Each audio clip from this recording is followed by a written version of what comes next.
په حدیث کې راځي دا صدقه سبب دی د مصیبتونو د بیمارونو د خلاصۍ دپاره. ګوره یو خو د بیمارۍ دپاره د علاج د مسنون طریقه ده. قرآن او حدیث نه دا معلومیږي انسان بیمار شو نو په کار ده چې دې ځان له علاج وکړي. دا علاج دا اسباب دي الله پاک دا مشروع ګرځولي دي. نبی کریم صلی الله علیه وسلم په خپلم چې کله بیمار شوی دی نو صحابه به کله راتله کله خپله داسې یو څه نسخه به ځان له جوړه کړه خوړلی به ځان له به علاج کې ځکه د دې نفس حق دی ولنفسک علیک حق پتا کې بیماری پرته ده او ته غافل دا به نه کې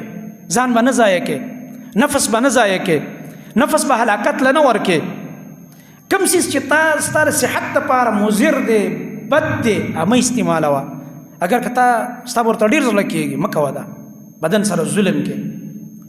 کوم څیز چې تا له مفید دی هغه وخوره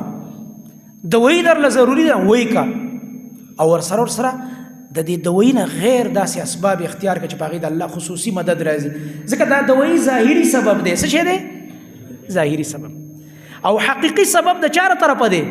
حقیقي شفا څوک ورکوي برنه الله تعالی چې کله هغه اډر وکړي نو کېدای شي دا دوایي به تعالی نیمې ته هم نه رسولي او ډاکټر به ته ټېسټونه خو دې صفا شو ته خو ټیک شو هغې پسې شاته بل عملي برنه د الله فیصله راشي صدقې وي د چا سره یو مدد وي تعاون وي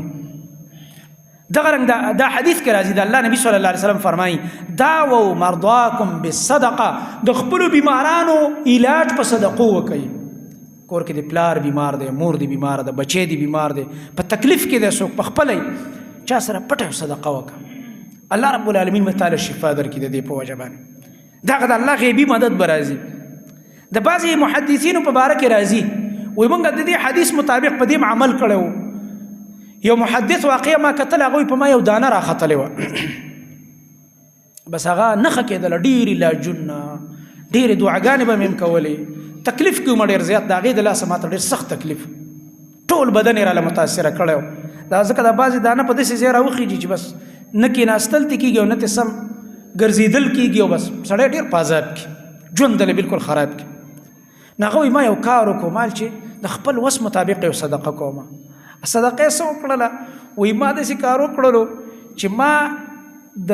لارې په غاړه باندې د اوبو یو ټینکی د هغه زمانې چې کومه ټینکی وه داسې یو ټینکی مې جوړه کړه او د اوبو د انتظام مې پرې وکړو چې خلک په دې لاره تېرېږي او دې نه به اوبه څکي الله اکبر